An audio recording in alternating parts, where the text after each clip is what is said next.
এই লোকটা প্রতিদিন ভোর 4টায় উঠে সে গাড়ি টেনে অনুশীলন করে। সূর্য ওঠা থেকে সূর্য ডুবা পর্যন্ত একটানা পরিশ্রম চালিয়ে যায়। রাতে সে ডাম্বেল 1000 বার তোলে। এত কষ্ট সে করছে কারণ তার লড়াই ছিল বিশ্বের সবচেয়ে শক্তিশালী আর্ম রেসিং চ্যাম্পিয়নের সাথে। সেই চ্যাম্পিয়নের কাছে সবসময় একটা ইট থাকতো, যেই তার সঙ্গে হেরে যেত তার কবজি কেটে দিত।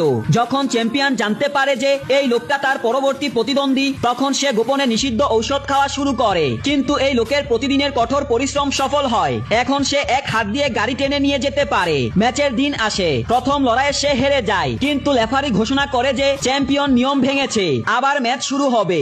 এইবার সে তার শক্তি দেখায় এবং জিতে যায়। তবে তার হাতে ব্যথা শুরু হয়। পরের লড়াই ছিল জাপান থেকে আসা এক শক্তিশালী খেলোয়াড়ের বিরুদ্ধে। লোকটা ভাবে আর শক্তি বাঁচিয়ে রাখার দরকার নেই, শুরু থেকেই সর্বশক্তি দিয়ে ঝাঁপিয়ে পড়ে। একটানা লড়ে সহজেই জিতে যায়। ম্যাচ শেষে হাতে ঔষধ স্প্রে করে। ম্যানেজার বলে এখন থেমে যাও, অনেক ঝুঁকি আছে, কিন্তু সে মানে না। খেলায় ফেরার এটি ছিল তার শেষ সুযোগ। সেমিফাইনালে তার মুখোমুখি হয় এক পুরনো চ্যাম্পিয়ন। ম্যাচ শুরু হয়। দুজনের লড়াই সমান সমান চলে, এমনকি তাদের হাত বাঁধা যেই ফিতায় ছিল সেটা ছিঁড়ে যায়। পরের রাউন্ড শুরুর আগে সে স্টেডিয়ামে নিজের ভাগ্নি আর ভাগ্নের চিৎকার শুনতে পায়। সে তাদের উল্লাসে নতুন শক্তি পায়, কিন্তু প্রতিপক্ষ ছিল ভীষণ শক্তিশালী। অনেকক্ষণ দুজনের শক্তি সমান থাকে। হঠাৎ এক মুহূর্তে প্রতিপক্ষের ভারসাম্য নষ্ট হয় আর লোকটা তীব্র আঘাত করে। গাড়ি টানার ট্রেনিং তার কাজে লাগে আর সে জিতে যায়। এবার ফাইনাল ম্যাচ বিশ্বের সবচেয়ে বড় চ্যাম্পিয়নের বিরুদ্ধে। ম্যাচ শুরুর সময় তার ভাগ্নি আর ভাগ্নে আকাশে প্রথমবারের পাওয়া মেডেল দেখায়। দুই ফাইনালিস্ট মুখোমুখি হয়। ম্যাচের আগে হাত মেলাতে বলা হলেও চ্যাম্পিয়ন তা অস্বীকার করে।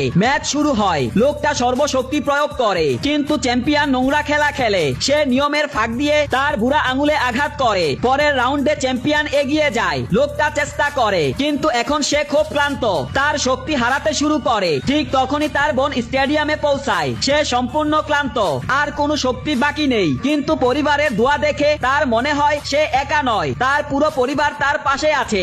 এখন সে সর্বশক্তি দিয়ে লড়াই করে। চ্যাম্পিয়নও তার শক্তি দেখে অবাক হয়ে যায়। লোকটা দাঁত চেপে ব্যথা সহ্য করে জোরে চিৎকার করে শেষ পর্যন্ত জয় ছিনিয়ে আনে।